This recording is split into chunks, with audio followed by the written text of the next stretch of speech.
Hello friends, ఈరోజు night డిన్నర్లో కాజు పన్నీర్ చేస్తున్నాను. డాబా హోటల్ చాలా బాగుంటుంది, చాలా ఫేవరెట్ మా ఇంట్లో. చాలా సింపుల్గా చేసుకోవచ్చు.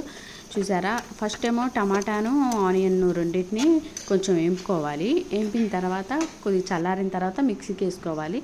కొంతమంది ఏమో ఇంకా దాంట్లో గసగసాలు జీడిపప్పు అవి కూడా వేస్తారు. జీడిపప్పులు వేస్తే ఏమైందంటే కొంచెం గ్రేవీ లాగా ఉంటుంది. జీడిపప్పులు వేస్తే కొంచెం చిక్కదనం వచ్చింది, అందుకోసం జీడిపప్పులు కూడా వేసి మిక్సీ చేస్తారు. నేనైతే కొన్ని వేసి మిక్సీ చేసాను, ఎక్కువ ఏమీ వేయలేదు. ఎందుకంటే చక్కగా మనం చపాతీలోకి వేసుకుని తింటే బాగుంటుంది కదా. నేను పన్నీర్ చేశాను, ఇంట్లోనే పన్నీర్ చేశాను, బయటది ఏం తెప్పిను కూడా బయటది ఇంట్లోనే చేస్తాను. మ్యాక్సిమం 1 లీటర్ అయితే సరిపోతుంది మాకు. కస్తూరి వేయాలి, ఇది ఎప్పుడు ఉంటుంది ఎందుకంటే నేను ఎట్లాగో ఇది డైలీ ఎప్పుడు చేస్తూనే ఉంటాను మా పాప కోసం.